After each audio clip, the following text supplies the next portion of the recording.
So our next speaker is Lieutenant Colonel Scott Applegate. Lieutenant Colonel Applegate is the current Operations Chief of Defensive Cyberspace Operations for U.S.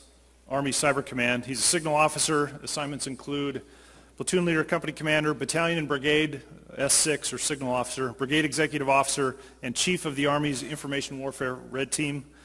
Lieutenant Colonel Applegate's education includes a master's degree in military studies and information technology, master's degrees in both of those. PhD candidate in information technology at George Mason University, and he's a published author, speaker at many industry and academic conferences. So please welcome Lieutenant Colonel Applegate.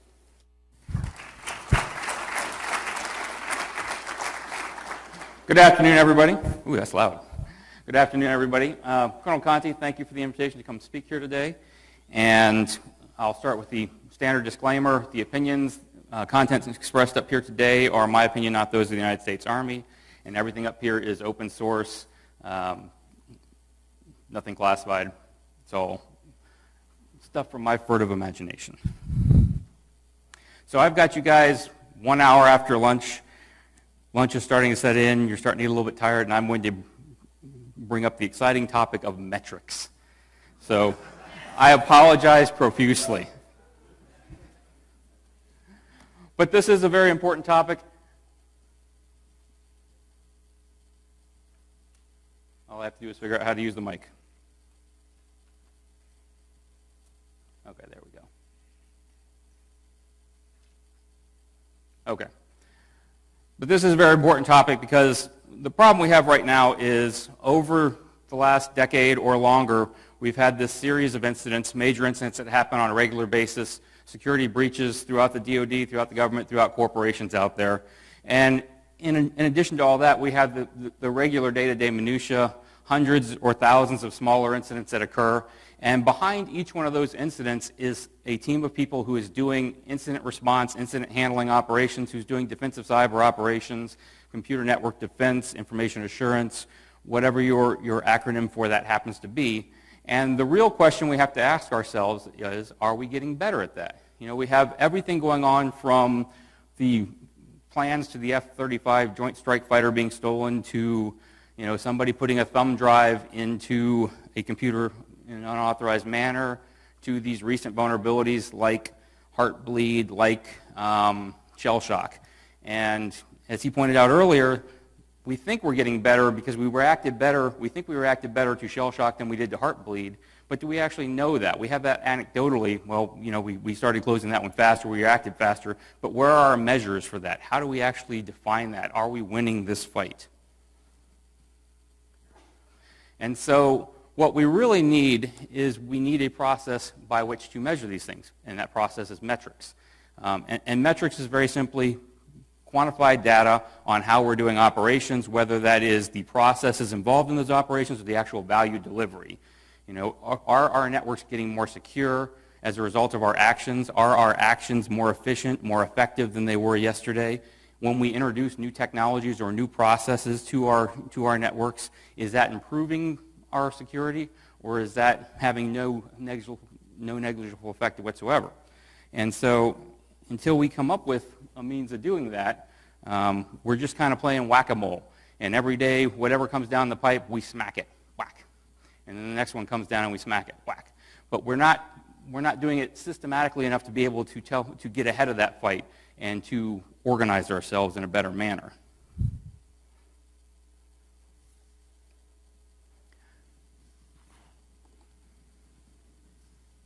And so what are metrics? Metrics are just a consistent way of measuring things. And there are good metrics and there are bad metrics. And there are things that we call metrics that actually aren't metrics.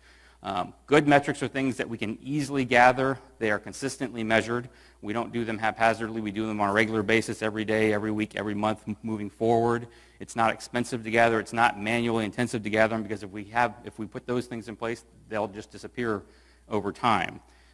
They're measures of real value, real quantity, real numbers. And so we don't want something that says high, low, or medium. We want something that says this particular event cost us X number of dollars over X number of hours. That's a metric. And they're relevant and they have context to what we're trying to do. We have to be very careful that we don't measure things just for the sake of measuring them. A great example is I could probably go back into my operation and tell you how many hits that we had on our firewalls over the last 6 months. But that doesn't really tell me anything in terms of how I'm doing my operations. That just tells me that a whole bunch of electrons hit a logical process on the outside of my firewall, and I measured that. But that doesn't really tell me what I need to know. And there are bad metrics. And bad metrics are essentially anything that doesn't meet these criteria. Something that's not easy to gather, something that is not contextually specific or relevant to our operations. Those are not things that we want to really measure, or they are so labor-intensive to measure that by the time we get them done, the cost will be more than the value of the metric. And metrics are used throughout a lot of different industries. The insurance industry is a great example of an industry that makes good use of metrics. And so how do they do that, and why are they so successful at it? And one answer is they have data. They have years and decades of historical data. So if you look at the insurance industry, they can tell you what the relative risk is of a 25-year-old driving a V8 Camaro and has of actually pummeling himself against a tree, because they've got 70 years of data that they can go back to called actuary tables that they can look at and say, yep, we think that's the amount of risk that we're going to accept, and based on that, this is the amount of money we're going to charge him for that policy. And that's one type of framework for metrics. Other industries have much more relevant metrics to their operations, such as the trucking or shipping industries. And so if you look at the trucking or shipping industries, they will look at things like how much fuel does it cost them per mile to deliver how many pounds of freight to an end destination. And again, they have metrics for everything in the trucking and shipping industry. They can tell you to the penny how much it will cost you to send a widget from the East Coast to the West Coast of the United States, how much driver time it should be, if that driver is deviating from what that schedule should be, and if so, they start asking those questions of why is he deviating? Why is he moving outside of what we think the expected norm should be? And we see the same thing in the military too. In the other domains, they have different ways of measuring the effects of what they do. Battle damage assessments.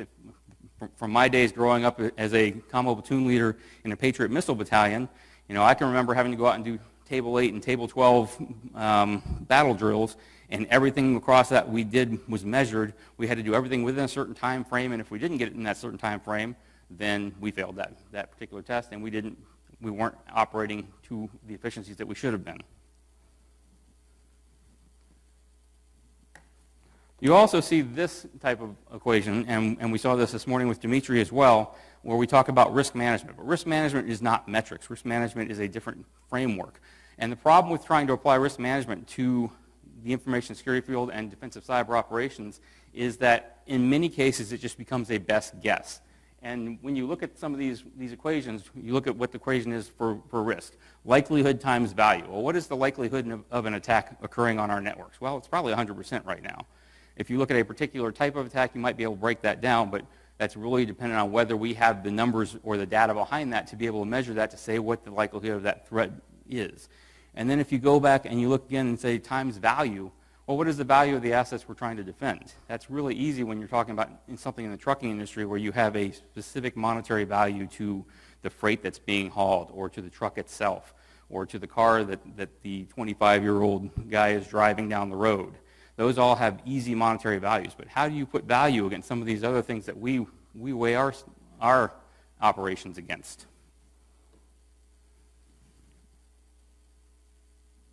And so when we look at operations and we look at what we need to measure, trying to measure it against value is very difficult because our values are things like lives of soldiers, competitive advantage on the battlefield, competitive advantage in the international community, operational plans. And really our ultimate metric in the Army is to fight and win America's wars. Can we do that? And if our operations aren't being done in a manner that fosters that, then we're damaging that effort. And so we kind of have to think through how we measure these things a little bit more in a more exact manner versus what risk management tends to be is a very good guess by people who often have many years of expertise behind them and are subject matter experts, but at the end of the day, it's a very educated guess in a lot of cases, and we want to try and get away from that and get to be a little bit more exact in what we're measuring. So as I've been thinking through this problem, I've kind of built a framework based on three legs of this. And what I looked at is, as we're looking at defensive cyber operations, we're really looking at compliance, and compliance is really how close to the security baseline our networks, our equipment is out there. We're looking at operations, and operations is those processes that we do on a day-to-day basis to address the threat, to mitigate the threats, to secure our networks. And then we look at the overall security of our network, and that is, are we more secure today than we were yesterday? And as we conduct operations and make adjustments to the way we conduct operations, if we're collecting good metrics on this, we should see a change in the overall metrics for security. If we add a new process in, does that process increase our security? Does it decrease our security? Or does it have no effect on it whatsoever?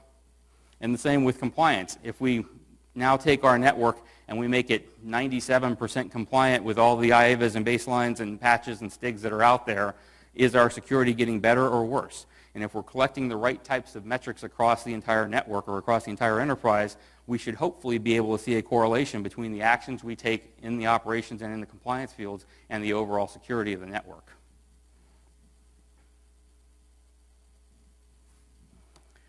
And so this is just a typical incident handling, incident response model.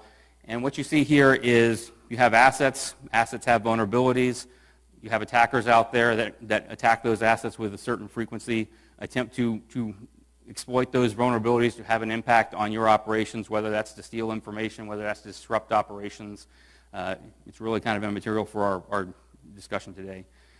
And then you have an operations cell down there that is taking actions based on the actions of those threats. They have detective controls in place that they're using to look for evidence of exploitation or attempts. You have corrective controls, deterrent controls, preventive controls that they put in place, and hopefully all those controls have impacts on the actions that the threat is having and on the security of your network overall. And what I really highlighted here is there is the opportunity at almost each and every point along this process to gather some form of metrics on how we're doing it. What is the cost of the impact, whether that's operational, whether that's time and dollars and money? What is the impact that the enemy or the threat is trying to have on us? How effective are the controls we're putting in place at mitigating a threat, at correcting the threat, at preventing the threat? And part of this is, as Dimitri alluded to this morning, is it's not just about measuring malware or measuring the impacts of technology. It's also about the people behind those processes. Do they have the right training in place to do the jobs they need to do? Do we have the right processes in place to do these things on our networks? Because everything in cyberspace starts with a human being, with a person. Every action that takes place in cyberspace, somewhere along the way, someone has pushed a button somewhere to initiate that action. And so we can't leave people out of this equation.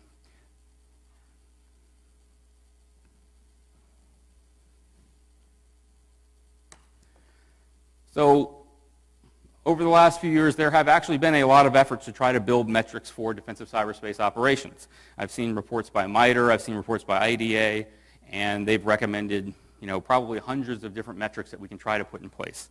And probably many of those metrics are excellent and would measure many of the things we want to do, and we will definitely take that work into account as we move forward with this.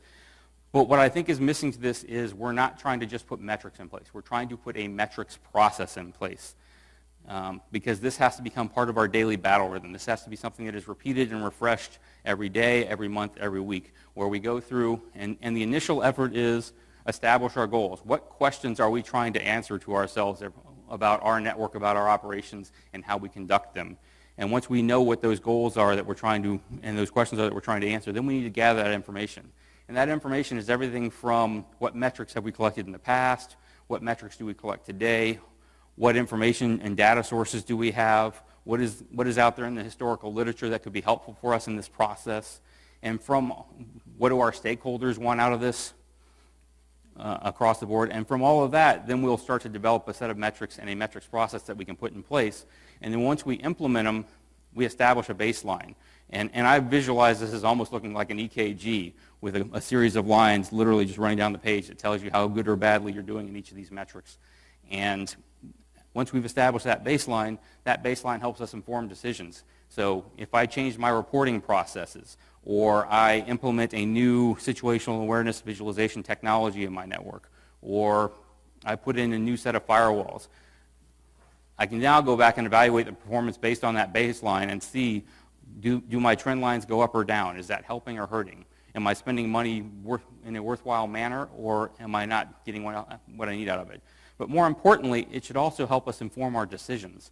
So if I can take that example I had earlier of, I have 100,000 hits on my firewalls last month, maybe I dig into that further and I say, well, of those, I had 25 that turned into accident incidents that I had to run tickets against. And of those, 15 of them were malware related to systems that weren't patched up to the latest IAVAs and latest STIGs. Now if I gather that, I can now say, 66% of my effort and the money and time I spent trying to defend my network last month was based on something that we could have fixed in advance just by making sure that our systems are properly patched. And that now gives the commander the ability to look at that and say, well, this is an area I need to focus on and I need to give command emphasis on, because this is an area we can easily fix or at least improve on with a little command emphasis across the board. But if I don't have those numbers to give him, if I don't have that situational awareness or visibility to give him, then he doesn't have that ability to shift his focus where he needs to at that point in time. And then going back again to Dimitri's talk this morning, what that really is, that loop right there, is really just an OODA loop.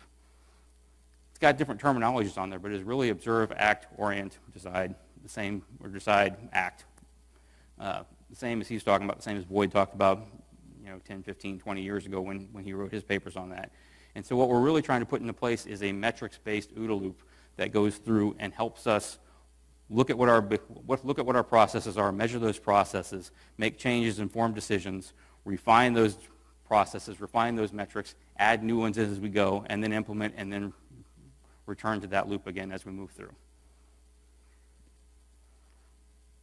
And so that's really the gist of what we're trying to do, and we're really right now in the established goals and gather information portion of the effort, hoping to move into the develop metrics effort here in the next month or so as we try to implement this at Army Cyber Command. And so with that, I will turn it over to the floor for questions. Yes?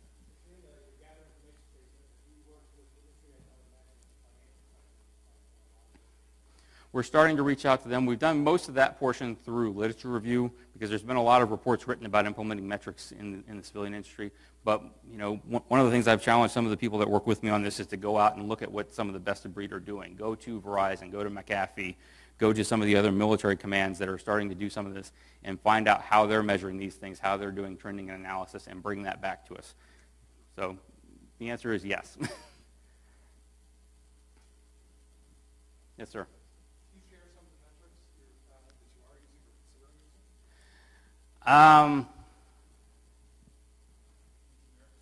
In a generic sense. I think for our initial shotgun blast right now is really based on just trying to get a baseline of our operation. So we're trying to look at what categories of incidents we've had, what our time to close those incidents have been, what our reporting timelines are on those processes. And that's really just kind of you get us started. But as I said, what I'm trying to put in place is kind of that three-tiered framework of what metrics do I need to gather for my processes to make my processes more efficient, to understand the time, money, manpower, dollars that go into all of those, into reacting to all those things, and then how well is our compliance effort being worked, and that's really done through another organization in our cyber, but they're starting to get better visibility on that because the problem they've had historically has been that compliance look has been based on roll-ups. So some guy in 1st Armor Division writes a report and says, yep, we're 97% compliant on X STIG or X IAVA. Here you go. And the problem with that is I can't now tie an incident to that 3%. But some new technology that's rolling out there right now I think is going to solve part of that problem and allow us to have full visibility of that level of compliance down to the endpoint. And then hopefully we'll be able to take that and correlate it with the incidents we're actually tracking on the incident handling side. And then the more tricky piece now is how do I capture that top bubble of how do you determine how secure the network is? And we're still thinking through that part. Yep. But I got a good team working with me right now. We have a new ORSA that just came into Army Cyber. We have a representative from the Center for Army Analysis who's going to help us with this. And I have an intern that I've just been beating to death to gather information for me over the last couple of weeks. So, any other questions? There, gotcha. You're in the spotlight.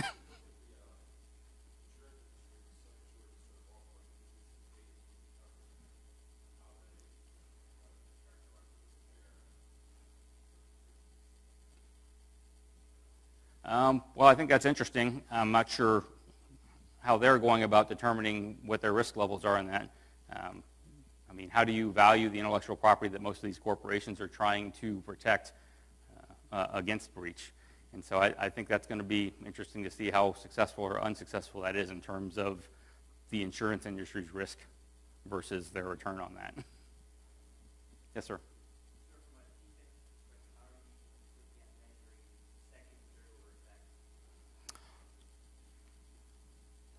Don't know at this point. But it's a good question, and we'll add it to our note cards, you might say. Any other questions? Yes, sir. Oh, okay. As far as what we've seen over the last decade or so, is the discussion of bring your own technology, wireless campuses on our local installations, back card readers at home. But at least in my view, the problem is multiplied by the threat. What thought has been given to some of how those technologies get talked about versus potential I think those are definitely things we have to take into account. If you look at how our networks are organized right now and where we're moving, you know, when we talk about the defensive Army networks, most of that focus has traditionally been on what would be called LAN WARNet and that central portion of the network. But there's also a whole bunch of other smaller networks outside there that we haven't traditionally had great visibility of, that we're moving to gain visibility of those things, such as recruiting commands, such as the National Guard and Reserve networks, or the engineering networks out there, or the DREN, the Defense Research Engineering Network. And so those are things we're starting to address, but we're kind of working from the center out right now and trying to get the processes in place to better measure the things that we have visibility on now, while at the same time trying to gain more visibility and more situational awareness of those other networks. And you also see that at the joint level too, as we're starting to flatten our security architecture with the oncoming joint information environment and some of the tool sets associated with that. That's also going to give us a lot better situational awareness and a lot better understanding of what we see out there. What we have to be careful of is, you know, not to gather so much that we're overwhelmed by the data. You know, be careful what we're measuring, that we're measuring the right things. And also we have to be careful not to do what's called measurement inversion and measure things just because we have the ability to measure them, whether or not they're actually relevant to us. You know, just because we have data coming in, that doesn't necessarily mean that data is useful to us. And so we have to really think through those processes and ask the right questions. And that goes back to that first step of what are the goals of the organization, what are the questions we're trying to answer with these metrics we're putting in place. Because that's really the first step of this, is asking ourselves the right questions as we're putting this in place. And I think there was we'll work our way back over here. First gentleman right here.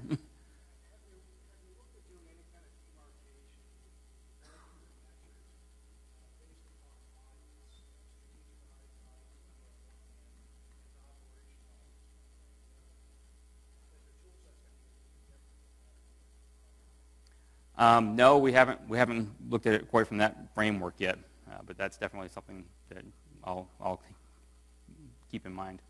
You had a question too, or?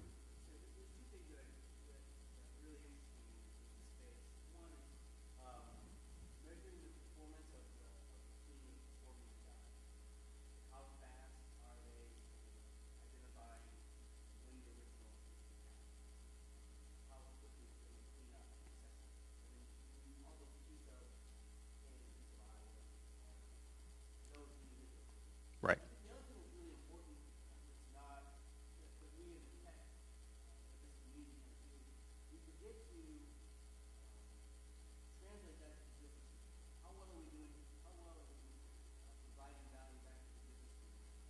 Absolutely.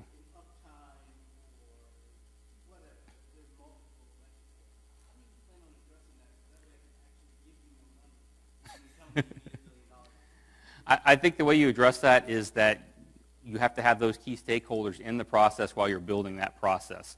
So, going into the business environment, you can't have somebody, just the CIO and the CISO shops developing metrics. There has to be people from the operations department, from the executive suite that are in that process that are saying, these are the questions we need to have answered on how you're defending our networks, on how you're defending our business processes. Because at the end of the day, these networks don't exist just to be networks. They exist to facilitate the business processes, the combat processes, the operational imperatives that we have as a military on a day-to-day basis. It's nice that I can send email and browse Facebook, but that's not why the military has networks. The military has networks to enable its warfighters to do their job.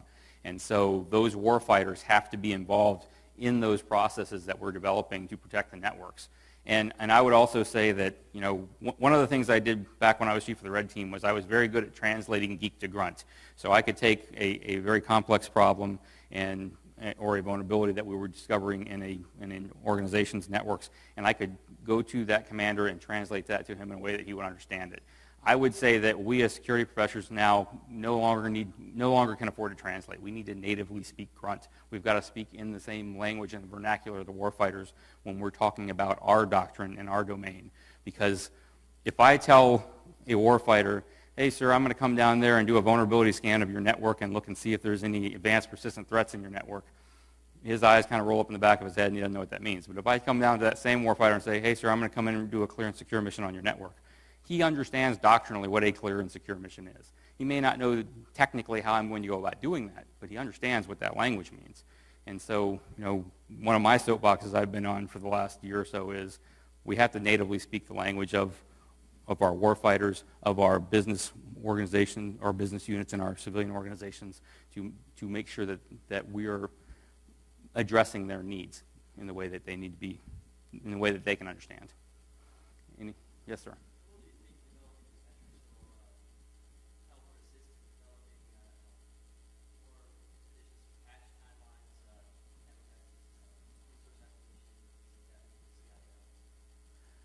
Well, I don't know about at the CIO level, but what I would say is if we can measure our processes and we can understand how long it's taking for us to do it now, because right now I would say it would be a challenge for us to tell you how long it takes us to patch a system. How long did it take us to patch for Heartbleed, for instance, across the network?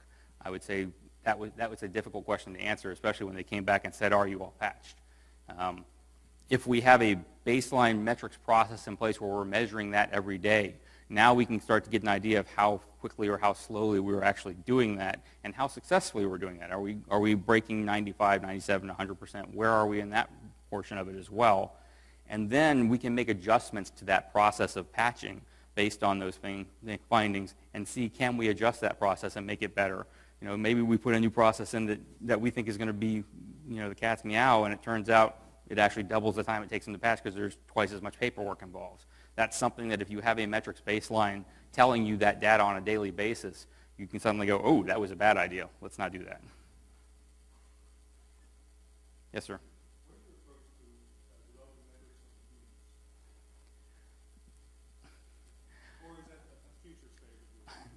I wouldn't say I'm developing metrics on humans. I would say I'm developing metrics on the human portions of the process. So, how many labor hours does it take to adjust to close an incident, or things along that line. Now, what you can do, what you might be able to find out of that is indicators that, the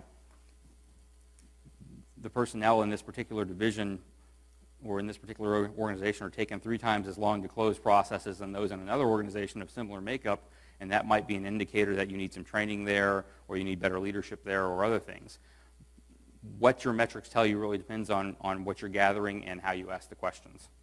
And so I think there are opportunities to absolutely affect the workforce in that process. I just don't want you to think I'm actually gathering metrics on, Joe Snuffy personally to say, because it's a big enterprise. That would be probably a step beyond what I was really looking at. Any other questions? The lights make it a little hard to see hands, so. Okay. Thanks. Thank you.